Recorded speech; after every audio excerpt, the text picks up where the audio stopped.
Hello and welcome to today's AP4D webinar on global insecurity. What does it mean for Australia?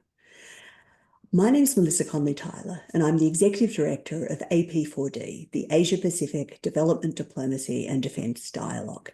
I'm joining you today from Anaiwan land in the beautiful high country of New South Wales, and I pay my respects to elders past and present and welcome any Indigenous people who are joining us today. We have a wonderful group who have decided to join us for the last in this of our election series. More than 270 people have registered either to watch live today or to watch at some later time as suits them. So if you're one of our live watchers, please note that we are using closed captions, which is helpful for a number of people and useful if you're in a noisy environment. And we have also enabled chat. We have a very packed lineup today, so we won't be having a formal Q&A session. Instead, what we're encouraging you to do is please do put in put in your reactions, your thoughts, your questions into the chat, and our panelist will try and answer some of them and may even type some answers, and it certainly will give us a great readout of the room. So with that, I should get going on what I say is a very packed program. We're going to kick off with some remarks to really set the scene. When we're talking about global insecurity, what do we mean by that and what does that look like? So we're delighted to have remarks from Air Vice-Marshal John Blackburn, former Deputy Chief of the Royal Australian Air Force and an executive member of the Australian Australian Security Leaders Climate Group. We then have a recording from Dr. Huong. Unfortunately, she's travelling at the moment, but she's going to give us her remarks. She's one of our advisory group members and the Asia Deputy Program Head for the International Crisis Group. And then we've got Rory Medcalf, who is the head of the ANU's National Security College. And they will give us a bit of a sense of what we're looking at. We then want to make it not interactive. So we have a fantastic panel who are joining us live, who are going to share their thoughts. And we're hoping to drill down a bit on some specific areas, things like the maritime domain and human security and global health. So again, delighted to introduce and to welcome Jennifer Parker, who's an adjunct fellow in Naval Studies at UNSW Canberra, one of our advisory group members. Richard Moore, who's the founding co-convener of AP4D and a strategic advisor at Development Intelligence Lab, and Helen Evans, who is an honorary professor at the Nossal Institute for Global Health. So thank you all for joining us today, and I will get started after that. A long introduction from me. For those of you who don't know AP4D well, I will suggest have a look at our website, have a look at, follow us on social media, but I won't give you too much of a background on us. Just to say that this session today is doing what I hope AP4D always tries to do, which is to bring together a variety of voices on a topic. So you'll be hearing some people who you definitely think of as security experts, and I hope we'll also be expanding your horizons on what insecurity and security might mean. So to kick us off, I'm calling upon Air Vice-Marshal John Blackburn. As I said, he's had an extraordinary career as in Australia's Defence Force, but in retirement, he's been, I think, an important voice as part of the Australian Security Leaders Climate Group on some of the threats that are facing Australia. So over to you, John. Good afternoon, and thank you for the opportunity to participate in this panel. When I think about the topic of global insecurity, what does it mean for us? The first thing that comes to my mind is, do we actually understand the risks and vulnerabilities in our country? What assumptions do we make with how we deal with challenges? Just the last 5 or 6 years has seen a series of concurrent and more complex challenges compounded by, of course, by conflict. We've got a very chaotic situation. To deal with this, we're going to have a significant degree of trust between our population and the government, because we're going to have to make some pretty difficult trade-off decisions. Unfortunately, we don't deal with these as a complex system. We deal reactively with them in components. The situation is now getting worse with a complete bin fire in the United States, the failure of trust in there, but also on our ability to trust in the US administration. The impact of changes under the Trump presidency will cause us serious challenges in each of these areas in the forthcoming decades. Are we resilient enough to deal with this? Well, for the last 5 years, that was the topic of a project we've been running. And when we've looked at components of our society to try and understand resiliency issues in each of those and then how they're connected to each other. But looking at this as a jigsaw puzzle is pretty much a fantasy, because the reality is it's quite a complex mess. Whilst there are connections, they're not consistent. So what we did in our project was take the National Disaster Risk Resiliency Framework, which is excellent, and add to that unnatural disasters. So we could look at a wider range of risks and threats coming at us. Using that, we ran a series of workshops in 2020, 2021, with 250 people involved in those to look at these issues. With the framework, we then tried to integrate those results into a final report. So at the end of 2021, we had a report that said, Australia, the complacent nation, our reactions are too little, too late, and too short-sighted. We did an update to the health system report a year later to see if we'd learned lessons out of the pandemic. Unfortunately, quite few number of lessons. We also, with the Australian Security Leaders Climate Group, ran a series of studies and reports about climate change and its impacts on us and the region. A lot of those ended up being on the shelf, and the promised climate risk assessment or climate study from the government was never delivered by the end of last year as was intended. Last year, we also took a look at the situation with our defence and national security. The results of that study, Adrift in the South Pacific, are available on Google. But it's not a good picture of the situation that we're in and how we got there. So what are the characteristics of a resilient society at a most higher or simplistic level? It's the ability to have shared awareness, to be honest with ourselves and our fellow Australians about our risks and vulnerabilities, to then be able to team where necessary, to then prepare and mobilise in the event of some of these risks manifesting. The first thing, of course, is a risk assessment. That's going to be important. And then from there, we can look at strategies and plans and actions.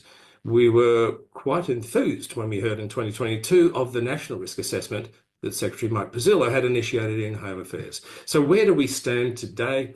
Well, there is no national security or resilience strategy. There's no national energy security strategy. The last time or assessment that was done was 2011. There's no climate risk assessment. There's no integrated health risk assessment. There's no agriculture risk assessment. There's a common theme here. And so what happened to the national risk assessment? Well, unfortunately, after Mike Pezzillo was fired as Secretary of the Home Affairs, that evaporated. It just doesn't exist. So today we're operating on a lot of assumptions and frankly, quite a lot of misinformation. That's a dangerous position to be in.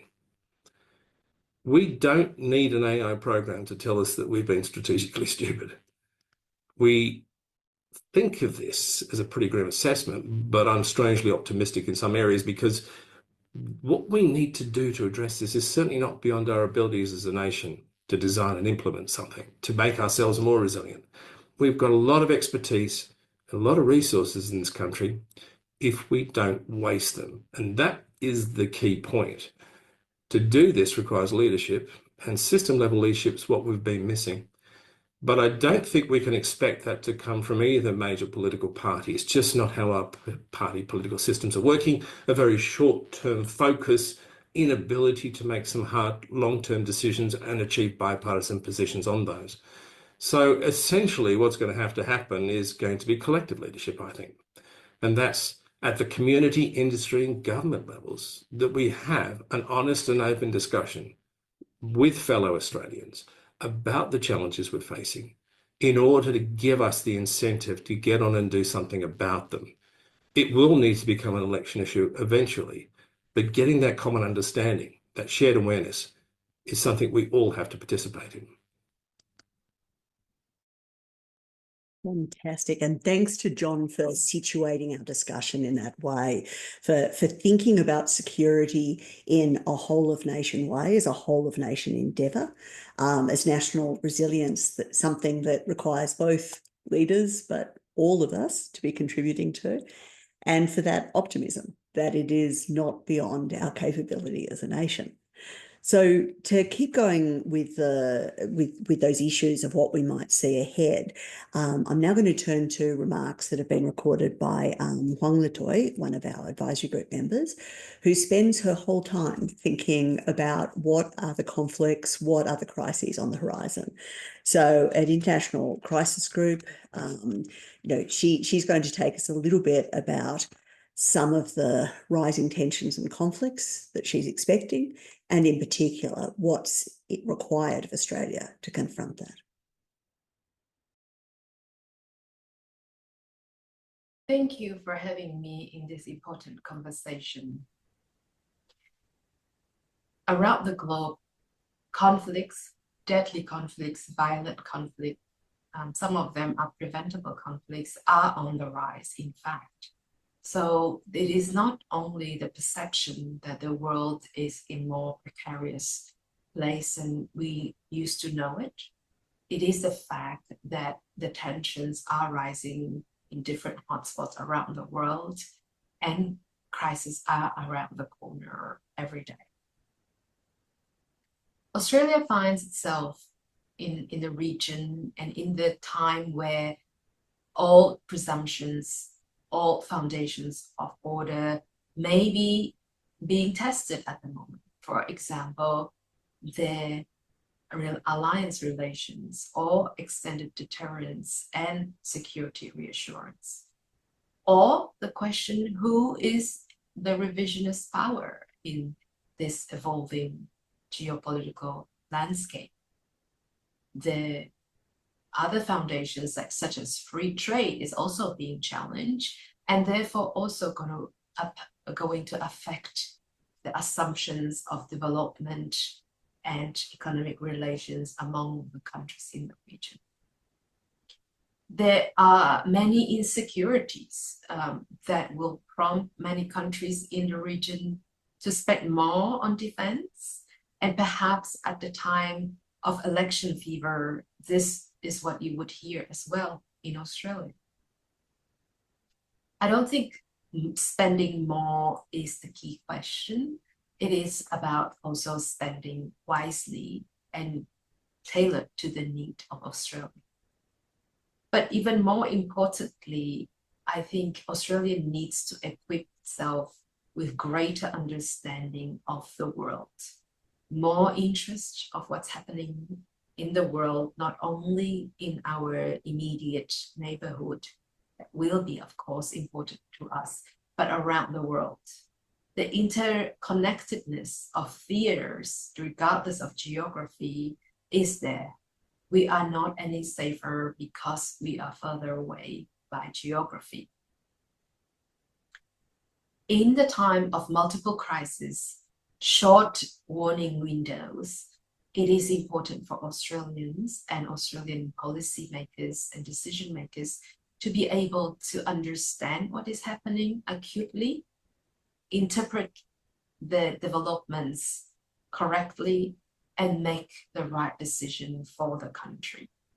So the knowledge about the world, advancement in the diplomatic relations will be the first line of defense and deterrence to secure Australia's stability and security and make the most for its security network.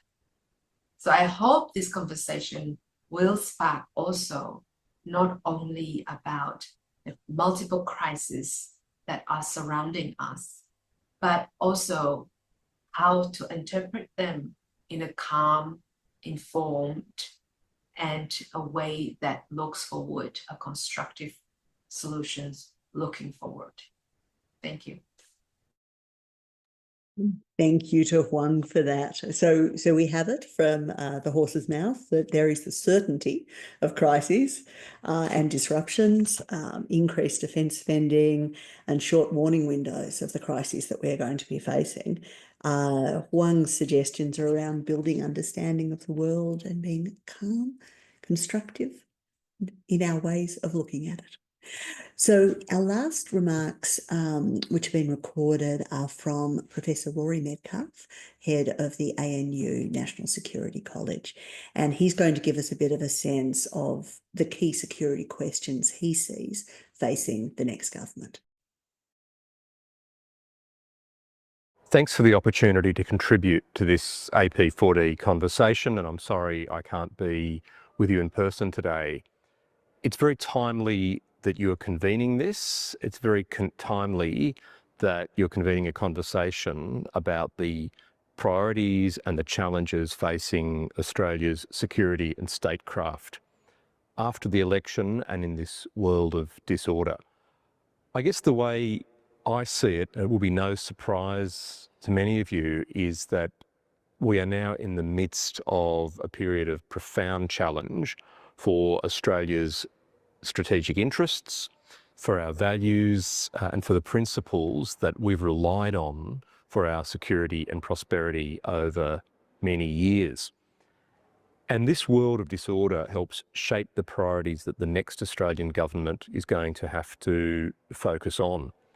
Now, at the time of recording this, it's still April, it's still the midst of the election campaign, and it's been quite unsurprising but disappointing so far that the election campaign has been only very superficial in the way that it's engaged with these challenges, whether it's the power balance in the Indo-Pacific region, whether it's risks in Australia's region, Australia's neighbourhood, military risks, risks to our sovereignty, whether it's the impact of the Trump shock on global order through tariffs or through the deep uncertainty that the Trump administration is causing in Europe, in Canada, and among other allies. All of this is receiving pretty superficial treatment as of the time of recording these thoughts. And I think the judgment that seems to be happening in both the major political parties, and maybe to a lesser extent in the crossbench, the judgment that seems to be informing that superficiality is a view that both government and opposition don't actually want to stir up public opinion on security issues during the election campaign, and they don't want to attract the attention of certain powers in the world, whether that's Trump's America, or whether indeed it's the People's Republic of China. So I think the challenges facing us after the election are about government actually having the hard conversations that it has been deferring, and having those conversations not only internally, but with the population. So, for example, a first principles conversation about the alliance with the United States. What's it for? What is its instrumental value to Australia? And what is a reasonable balance of expectations on both sides? How can we frame the alliance in Australia's interests, but not as an end in itself? Second, and related to that, the conversation about defence policy, defence capability, defence spending. It's very clear from a global survey that Australia is already lagging in its acceleration of defence spending to protect its interests in this more challenging environment. Taking a look, for example, at the way that countries like Germany or Japan are really getting much more serious about defence much more quickly amidst the shock of Trump, of Russia, of China, etc. It seems that Australia can no longer defer those difficult choices, and the rate of accelerated defence spending that both major parties have talked about is going to be inadequate to our needs. Then the conversation has to extend to the effective use of that defence investment, the effective implementation of an accelerated defence spending and capability plan, because reasonable questions are asked whether our systems and processes are fit for purpose, whether we can have a business as usual set of defence policies and defence capability development, or whether we need really a much more radical look at risk and at, for example, private-public partnership.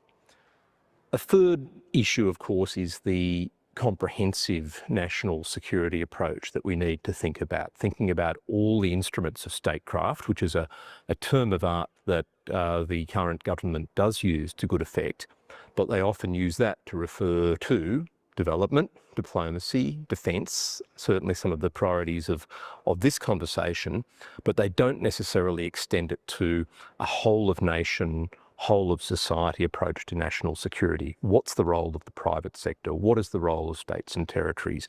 What are reasonable expectations of civil society in terms of rights and responsibilities for national security? I'm talking here about preparedness and resilience.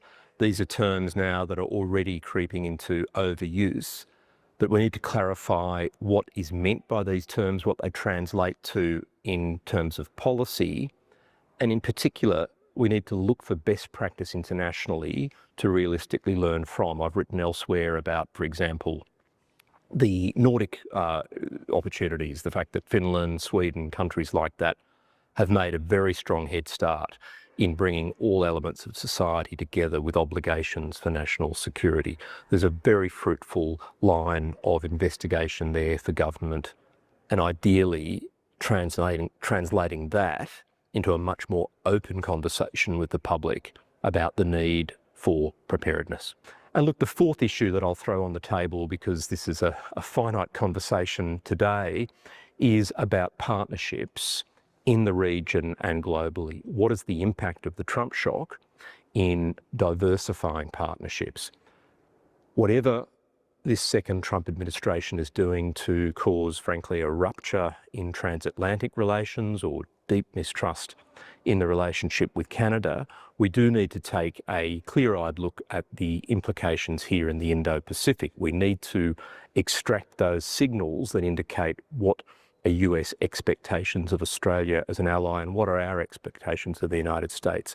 That's a long way of saying that we don't need to be preemptive about relying less on the alliance in our discourse, in our rhetoric, but we certainly need behind the scenes to be far more prepared for circumstances where we cannot rely on the alliance. So looking much more clearly at sovereignty in terms of defence capabilities, sovereignty in terms of intelligence capabilities, these are going to be priorities for a government of whichever political persuasion comes into power. And marrying that conversation with the diversification of partnerships, taking a fresh look at Japan, at partners here in the Indo-Pacific, what can we expect of, for example, Indonesia or India, South Korea? What are the limits of those expectations? Because none of those are going to be formal alliance-like structures.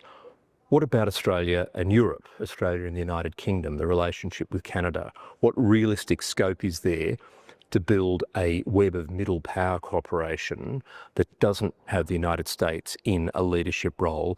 And what are the realistic limits of that cooperation, given that it's very unlikely itself to be a deterrence framework?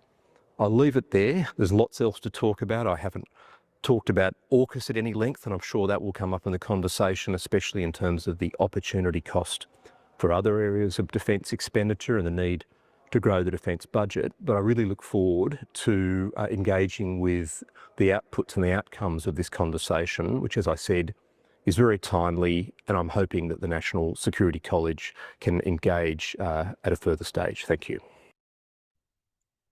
And many thanks to Rory for putting those remarks together. I think between the three of our speakers, we've got a lot of questions to discuss. And I hope that all of you in the audience will think about how you'd like to respond in the chat. We are not going to be able to cover every single one of the issues that have been raised. What we're going to try and do is focus in on a few different domains and get a bit of a sense of the current security challenges and what Australia's response should be. So I'm delighted to be joined by Jennifer Parker, who's an Adjunct Fellow in Naval Studies at UNSW Canberra, Richard Moore from the Development Intelligence Lab, and Helen Evans from the Nossal Institute for Global Health. So I'm going to kick us off with, I suppose, a question of how we are feeling about all of this. So, Jennifer, if I can start with you, thinking about maritime domain, thinking about defence preparedness. I mean, how acute are the challenges that you're seeing at the moment? Look, thanks so much for the question, and thank you for having me on, and thank you for all those who have dialed in for what is an incredibly important discussion. Look, I think it needs to be a discussion that has a fine balance between not tending towards alarmism, which we have seen a little bit through this election campaign regarding things like, Russian bomber bases in Indonesia, which anyone who understands Indonesia's strategic history would say is probably unlikely. The furor about the spy ship that wasn't a spy ship. So I think we need to avoid tending towards alarmism, but we also need to be clear-eyed to the threat. And the fact is, the world is fundamentally changing in a number of ways. One of the ones that I'm most concerned about is the fact that states are increasingly resorting to the use of force, and particularly the use of military force, to settle their differences. And we've seen that, of course, in Europe with Russia's illegal invasion of Ukraine. We've seen that in the Middle East. One of the things I think didn't get enough coverage here in Australia is how much of a change of tact it was for Iran to feel comfortable to strike Israel in April and October last year with hundreds of ballistic missiles and UAVs. Now, of course, there's a huge history to that conflict, and I don't want to delve into that here. But that was a significant moment, I think, in terms of how the world views the use of military power. Iran and Israel have been fighting kind of a sub-threshold conflict for a long time now, but neither of them had felt confident to do something so overt. And then, of course, when we turn to our region, we see China's aggression. We see the two demonstrations a year in the vicinity of Taiwan where they feel comfortable enough to release cartoons of missiles hitting Taipei. And we see the aggression towards coastal states, particularly the Philippines and the South China Sea. And in fact, the aggression towards our own Australian Defence Force women and men in terms of the unsafe and unprofessional interactions in the South China Sea. And we saw that in February this year, where a Chinese fighter aircraft in the South China Sea came within 30 metres of one of our maritime patrol aircraft deploying flares. So that tendency to change and use military force is the first time that we've really seen it, I think, on that scale across multiple theatres in a very long time. Now, of course, there are other elements of global insecurity. John Blackburn talked about the impacts of climate change.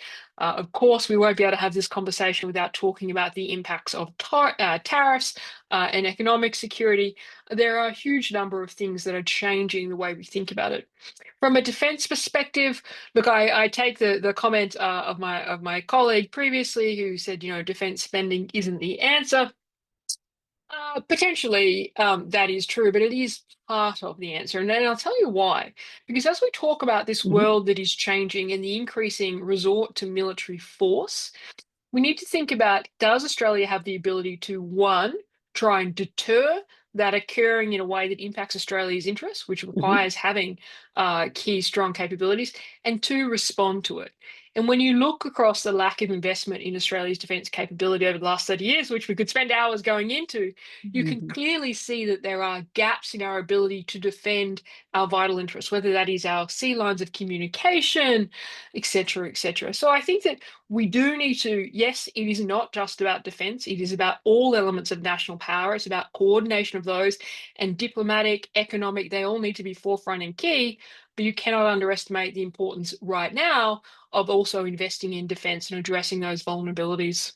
Well, thank you. And it responds a bit to one of the comments I've seen come in from Just Stevenson, the sort of preparedness without panic. We need capability, and you're really clear on what the capability is, but we also don't want people to go into that sort of alarm that you discussed at the beginning. So can I go to you, Richard? So if we're taking it to a human security level, how acute are the security challenges you're seeing? Well, I'll certainly touch on that, but I want to stay with the bigger picture because it shapes everything else. And when we started AP4D 6 years ago, it was because we thought the challenges then at that point were multiplying and that we weren't adequately placed to respond to them. Now, since then, obviously, things have got a great deal worse. I'm not going to run through a catalogue of events, but the Trump administration has given us a real wake-up call. There's no doubt about it. And I think unambiguously, the fundamentals of our security have changed. John talked about how some of the good work that his organization has done has been left on the shelf. I think that's been a very common experience. There's been a disconnect between strategic analysis and what governments have been prepared to do about it. This one, we won't be able to dodge. The chickens are coming home to roost, and we're going to have to deal with it. I agree with Rory. The word superficial is right to describe the reactions to date. I also agree that I think we're going to have to spend quite a bit more on defence, and there's all sorts of implications of that which are not very pleasant. But I think it's wrong to begin and end with that as the solution. That should be falling out of our strategic analysis. And as people have said, there's a whole lot of other things that have simultaneously got to be dealt with, from climate change and environmental degradation, health security, and particularly economic security, because there's a very tight intersection between economic security and broader security issues. I contrast our approach with the approach of the Singaporean Prime Minister, Lawrence Wong, who not long ago basically had a fireside chat with his people via the internet, and it was very notable for its candor. There were no platitudes. There was no jargon, no false promises, and we really have to have that conversation because the future is going to be a lot more expensive than the past, and there's no dodging that. And politicians like to dodge that. We have got some very big challenges that are going to have fiscal implications. They're going to have tax implications, and we need to get on and work through all of that. In the second session, I think we'll need to talk a bit about what we need to do in order to make sensible decisions around all of this. And I'm scared on that. I'm much less optimistic than John about that. I think we're in a bad place there. But of all the Trump policies that I think are destructive, the tariff decisions I think are the worst, because they're going to reduce global growth. They're going to drive fragmentation. They're going to make development much more difficult for the countries in East Asia and other places that have been using this as a pathway for progress and for the world's greatest poverty reduction. So we're in an era where we've got an awful lot of work to do, including especially on the diplomatic side. A lot of our future security needs are going to be best addressed by having stronger relations with others. We've overinvested in a small number of relationships, and we now need to diversify substantially, and yet DFAT has not been resourced and given the mandate that it needs to do that. Now, I think, unfortunately, things could get a whole lot worse in a hurry, and I'm only going to speculate in order to get us thinking more about what might happen. I'll give you an example. Obviously, the trade war is upon us. I think it's quite possible that China will let the phone ring a little longer, but will go back to America, making a series of offers, which are quite surprising. It might offer US easier access. It might offer some greater IP protection. It might even do what many people have advocated for a long time, which is shift economic policies so that consumption becomes a bigger driver of growth.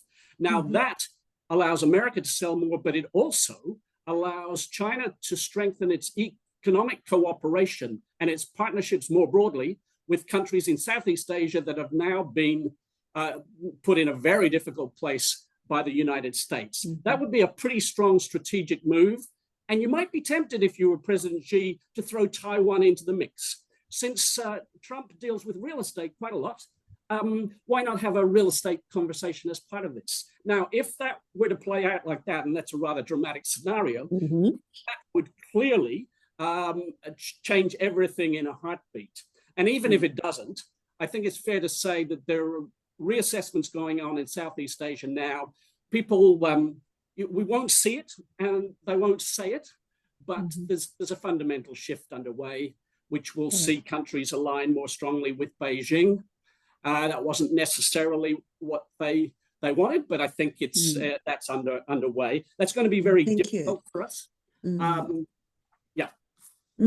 So I think we'll come back a little bit more on what Australia can do about some of these issues. But I think in the chat, we're seeing people talking about, I think, things like having honest conversations with the population. As you're saying, Richard, things are going to cost more. And what sort of leadership we have, which I think Bill Richardson was talking about. So please keep the chat coming as we're discussing. So I'm going to turn to Helen again. We're getting a sense, drilling down on what are some of the health insecurities that you're seeing at the moment? How acute are the challenges you're seeing? Thanks, Melissa. Let me start with two framing comments. One is that health security intersects and interacts with all the sort of things we've been talking about: defence security, regional security, movement of people, climate change, trade, and it shouldn't be seen as separate from it. It's often sort of put as a side issue. I mean, I feel very strongly that health, along with education, is an essential driver of sustainable economic growth and stability and security that goes with that, and that impacts on us all. It does sometimes seem to be a bit of a second order issue when we talk about global and regional security. And I think if we look at, for instance, the UK decision to halve its overseas development assistance so that it could fund its defence is probably an example of that. And a lot of people have commented, and I'll comment on, in fact, it's going to cost more. I think, Richard, you said that right across the board. And secondly, I think it's probably important to say what do we mean by health security. So, for instance, the US CDC, Centre for Disease Control, tends to focus on just infectious diseases, but I prefer the WHO definition, which has a broader definition of health security, and that's defined as activities required, both proactive and reactive, to minimise the danger and impact of acute public health events that endanger people's health across geographic regions and international boundaries. So that's how I'd have a broader definition of health security. So how acute are these challenges? So there's a lot, but let me just use three examples. I guess the first and obvious one is the ever-present threat of a new pandemic, what's called Disease X, we're talking about it. And the Asia-Pacific region that we live in has historically been the global epicenter of emerging infectious diseases. So 20 of the 43 new infectious diseases came out of China. So we're right in that zone. And I don't need to tell people, I don't think, that the COVID epidemic impacted on every aspect of our lives and led to the worst recession since World War II. But it's also the social implications, the fracturing, etc., are still being felt today. However, despite the global wake-up call of COVID, we're not really ready to tackle a new pandemic. And as we know, infectious diseases don't respect national boundaries, and no one nation alone can tackle a pandemic. And it really requires a strong multilateral cooperation across countries and sectors, and an understanding. There was a sort of catchphrase that came out through COVID about no one's safe till everybody's safe. Mm-hmm. But with the rise of populism and increasing inward focus of countries, the cost of living pressures that are on everybody, and the antagonism to what's now described as a woke agenda, which emphasises the importance of diversity, equity and inclusion, it's going to be increasingly difficult to have a multilateral approach. And we see these three strands playing out in the struggle to develop a pandemic treaty or accord over the last 3 years that WHO led. The populism, the sovereignty, etc., was really, really heavy. I mean, the good news is that actually at the very last minute, with lots of compromises and areas of dispute still to be resolved, an agreement was reached. So I guess there was an acceptance that multilateralism is really important, and that involves working together. Second example, health security is not just pandemics and epidemics. There's also ongoing issues such as low immunisation rates, which leave children particularly vulnerable to infection, and vector-borne diseases. And these happen when health systems are weak, which in turn have significant implications for services to focus on and treat chronic disease, which is increasing with an ageing population, which we have in this region. Just not going to have the resources to do it. So we'll briefly take malaria, for example, which is very significant in this region, and to Australians travelling around the region, to defence forces, etc. we've made big progress with malaria over the last 20 years, but climate change is also impacting so that the nature of where malaria is now arising is changing. Indeed, in the US recently, they had some local, that is locally acquired malaria cases, which demonstrates how quickly health security can be undermined. And it really, with malaria, it only takes one wet season for it to get out of hand. And then a broader implication is that malaria disproportionately affects women, which has all sorts of flow-on effects to their children and their communities, as women tend to be the primary caregivers and often the breadwinners. So much broader implication. So that's a second example. And a final example, which relates to, we can't help but talk about the US and Trump. And a final example is the cut to the US National Institutes of Health, which has both immediate but also really worrying long-term implications for health security, because the NIH is by far the world's largest public funder of biomedical research. It's got an annual budget, or had an annual budget of $47 billion, and they're proposing a 40% budget cut. This is impacting directly in Australia. At least, we're still trying to collect information on it, but at least 7 Australian universities have grants that are gone or likely to go, and that's at least $600 million worth of grants. But there's also a cascade effect down if you turn off a pipeline of research. So you have fewer clinical trials, fewer new treatments, fewer cohort studies, so less understanding of the underlying causes and patterns of disease, etc. And you can't just magic all this up when a crisis hits. I mean, for example, it was years of development that developed the mRNA platform, which then allowed the COVID vaccine to be developed very quickly. And then with less research funding, there's also a cutback on graduate students, postdoc trainees, who will be our next generation of researchers. So that's a really worrying concern. Got it. I think I'll stop there. Thank you, Helen. I think, that focus on that long-term work and being prepared. We've had some comments in the chat on things like, thinking about nuclear disarmament from Nick McClellan, or climate security from Maritime Barrel. Remembering that there are existential threats in the midst of the huge churn and environment we're in, I think is a really core thing to focus on. So I wanted to come back, and I am keeping people short, but I want to get as much as I can in terms of, what is the response to all of this? We know a lot of the issues, and we've talked about a lot of the issues. If you're giving advice to the next government, what do you see Australia's response should be? And I think I might go the order I went in. I might go to you, Jennifer, and start with what you see as Australia's response.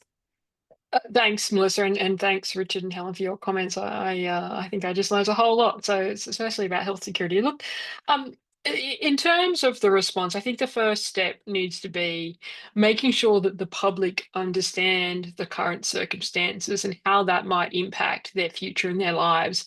I think that's a conversation that the current government have started, but have been reluctant to talk about the implications of things like mobilisation of both defence industry and the population, and real issues of strategic resilience. So I think we need to have a deeper conversation on that, because whatever we choose to do in the future will require social licence, because there are probably some dramatic structural changes that need to occur.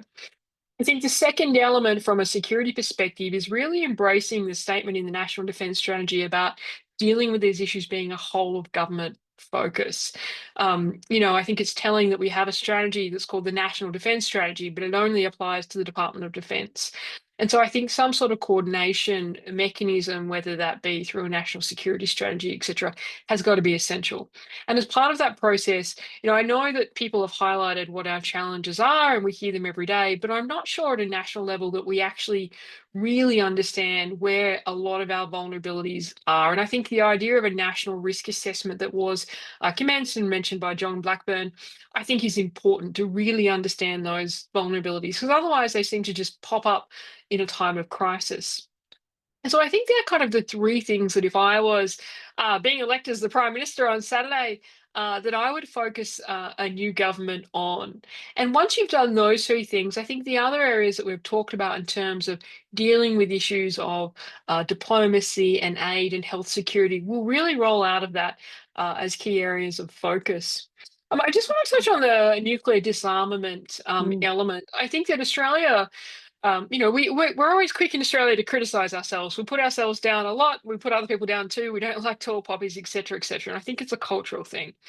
I think we do have a lot of challenges at the moment that we haven't really embraced at the political level. But I think when it comes to our role in the multilateral system, I think Australia should be quite proud of its role as a champion of things like non-nuclear proliferation. And I think that does need to be an area of focus.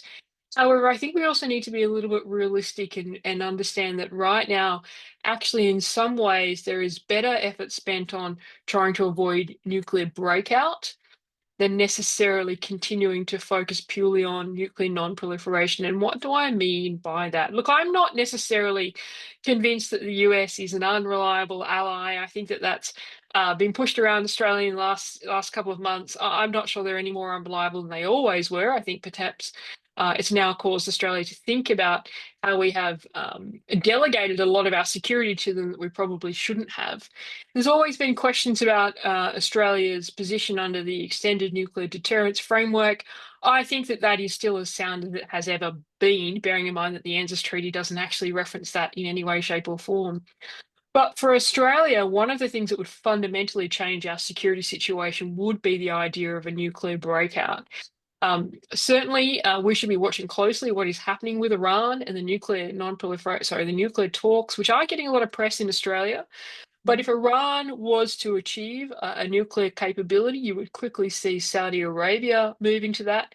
If there was a view that Iran managed to achieve that because of a weakness or a lack of will from the US, I think you would see serious conversations from South Korea and Japan about nuclear capability, and then things start to, spiral. So I think really we need to be focusing a lot of diplomatic effort on ensuring that nuclear breakout doesn't occur, which means caring a lot more, I've got to be honest, about what is happening in the talks with Iran at the moment. So that'd be my comments. Fascinating. Okay, and thanks for responding on some of those questions around, food security, fuel security, energy security that Greg and Ian and Karen all raised. I think you've got a clear idea of what we do with that. So, Richard, I'll go over to you on your suggestions for the next government for what Australia's response should be. Well, I think we have to have a full-scale, rigorous relook at national security. We have to do it from a broader base, admitting of a broader range of threats. National security policy in Australia, I think, has been dominated for a long time by a relatively small number of people and a relatively small number of issues. The world has changed. We need to do rethinking, and we need to think about how we do the rethinking to make sure that we're open and rigorous, and we're testing things and not just sort of falling back on old orthodoxies. I would argue that whilst we've got a lot right, some of the biggest risks of the last threats of the last 10 years, whether it was the pandemic risk, whether it was Chinese coercion and the 14 demands, whether it was climate change, or indeed the Trump mayhem, which we got a foretaste of before, that we really haven't got those threat assessments quite right. So I think we need a process, and we need to think hard about that process. Some people are pinning their hopes on a review of AUKUS. I'm an AUKUS skeptic, but I have to say I think there's a risk that a review of AUKUS may be a cul-de-sac. It runs the risk of defining all the issues as AUKUS yes or AUKUS no. And I could see a 2 or 3 year inquiry that at the end says, well, there's a few things we should do differently, but, let's stick with it. So I'm a bit skeptical. I want to break it open more than just make it about AUKUS. On the development side, I think there is a moment of truth here with the substantial decline in OECD commitment to development. Are other countries going to step up? There's certainly an opportunity for Australia. I'm not advocating a whole lot more money. I would love that, but it's not, that's not going to happen. But there's an opportunity for some big reforms. The big one that I would advocate in Southeast Asia is for us to move from an old-fashioned, obsolete project modality, which is very inefficient, to more direct engagement of capability, whether it's in government, the private sector, or civil society, essentially using that capability directly to build cooperation, build relationships, and that will have big diplomatic as well as development payoffs. Thank you, Richard. And for people who weren't with us, we had a great discussion in the first of our series looking at development disruptions and what some of the future might look like. Okay, Helen, I'm going to go to you, and I think with any luck, I'll get a chance to go back briefly to you, Jennifer. Thanks, Melissa. And actually, what you said, Richard, is a good stepping off point for me. I was going to say that a lot of good points were really covered in that first webinar on development disruption, which is great. Definitely not business as usual. I think we need to break open the development model. Comments that were made in that first webinar about being stable and predictable and therefore a trusted partner, and John Blackburn used the word trusted. I think it's really an important word, but a stable, predictable, and therefore trusted partner. So I would probably, on the health side, say continue with the Partnerships for a Healthy Region strategy that was launched in 2023, which actually was a change in the model that we'd been doing. A shift, more further to go, Richard, I would agree, but a shift away from the top-down project funding to a much longer-term, multi-year funding with a strong focus on partnering with the country. What is the country wants? What is that civil, and the country, not just government, the country is also civil society, private sector, etc. That strategy explicitly recognised the severe impact the pandemic had had on health services and the importance of resilient health systems. So I think, yes, keep shifting the model there. Another comment made on that first webinar was play to our strengths. So I'd also continue that strategy has an emphasis on cross-cutting priorities of gender equality, disability, social inclusion, One Health, climate and environmental change, and community engagement. And these are ones that, as we know, Trump has abandoned totally in the US, but they're so important for cohesion and general ownership of community, etc.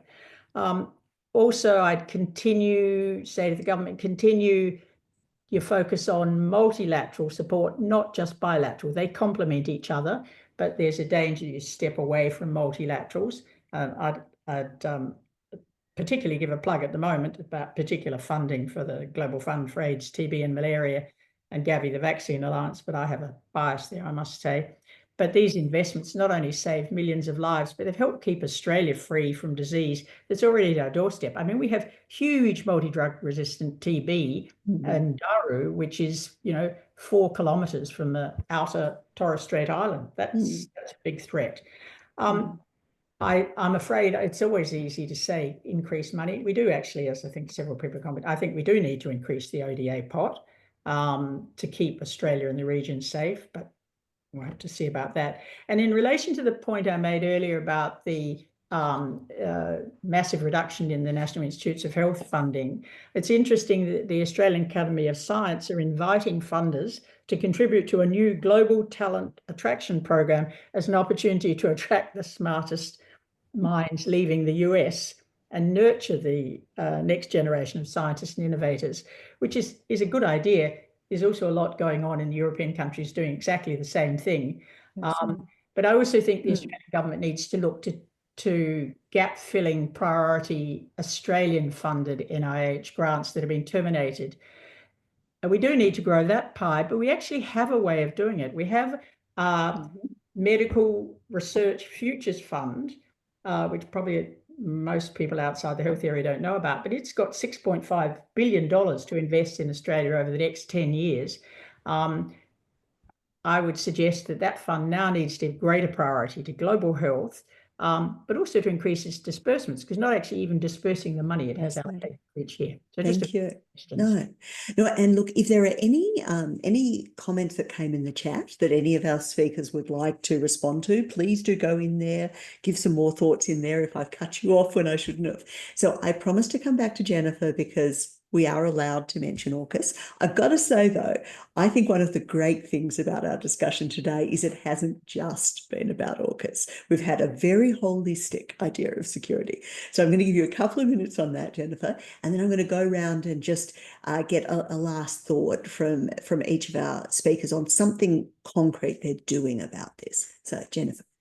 Look, thanks, Melissa. And I promise I will be brief, but I think we just need to be very careful in our discourse around AUKUS. In some ways, in Australian society, it's becoming, one of those seeing eye pictures that people look at it and see whatever they want to see. And I think that is dangerous. In fact, our media is often filled with misinformation and disinformation that comes from all sorts of sources about AUKUS. And I spend way too much of my day kind of spelling out the facts. Now, I think that people are right to have different views on whether Australia should have nuclear-powered submarines. If not, of course, that has been a debate for a long time. But I would just make the point that we need to be very careful about seeing it as you're either on it or not, and it's cult-like. And we need to just deal with the facts. And so constantly I see every day in the media misquoted facts about it. And so if you are interested in the facts, I would point you as a plug to my website, where I've written a lot of pieces about AUKUS. And I'm not saying you shouldn't not support it. There are pros and cons, but I think that we should just be clear-eyed about what are the actual facts when it comes to what is a capability project that has a deterrent signalling impact. Thank you. That is much appreciated. And you may want to use this time to put some of those in the chat so everyone can hear your rebuttals. So going through quickly. So Helen, then Richard, then Jennifer. Just 1 minute on a concrete thing you're doing in light of this global insecurity. I worry that sometimes we feel quite disempowered when we talk about the huge issues that we've covered today. And I know that each of you in your own ways are doing something about it. Helen, what's one thing that you're doing about this global insecurity? Yeah, I think building on the theme of Jennifer, I think communications to the broader community, we tend to talk in our own bubbles. And we need to have a broader ownership and understanding of these really complex issues. So I am involved with a thing called the Australian Global Health Alliance that I was involved in setting up, which is, first of all, to develop a platform so that across the health area people talk, the researchers, the NGOs, government, etc. But we're also looking at how we can have a broader reach so that people have an understanding of what are quite complex issues, but you have to make them available and accessible so people have an ownership of them. Otherwise, it's everybody else's issue and nobody really understands it. Yeah. Communications. Richard. I'm not sure I'm going to be able to satisfy your one concrete thing, because I've spent a lot of the last 10 years really trying to influence policy in this space, related policy. At times I feel as if I haven't got much to show for it, and I'm not the only one. And so, in fact, you get to a stage where you sort of think, oh, what the hell is the point? And so I think that the fact that you have to go through that, you have to wait for the moment, because you never know when the opportunity for change is going to come. So you must stay engaged. You must be looking for those for the moment. And so all I will say is I haven't yet headed for the hills. Thank you for sticking in there, Jennifer. Look, thank you so much. Thank you for the opportunity to join this panel. Look, I think for me, in terms of a focus at the moment, is there is so much information, there is so much happening, the world is changing dramatically. I think where I'm trying to focus a lot of my thinking, a lot of my writing and speaking is just trying to get to the facts of the situation so we can make considered decisions. And I think, we've seen throughout this election campaign how that's been a challenge. And I've got to say, in the last 6 weeks, I've been called a China hawk by some, a China sympathizer by others, and all sorts of things. And I think just trying to find those facts and avoid that alarmism, but also have a clear-eyed picture of what is changing and how we need to respond to that.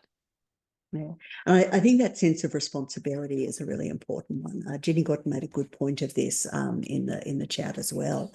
I hope we fulfilled some of that mandate, that we have been fact-based. I believe we have been calm, we've been well informed, and I hope we have helped everyone who's joined us today to get a real sense of what the insecurity is that we're faced, but that we do have concrete ways that we can try to deal with it, and to remember our agency at a very difficult time. So this has been recorded and will be on our YouTube channel. If you know people who might be interested, feel free to send it to them.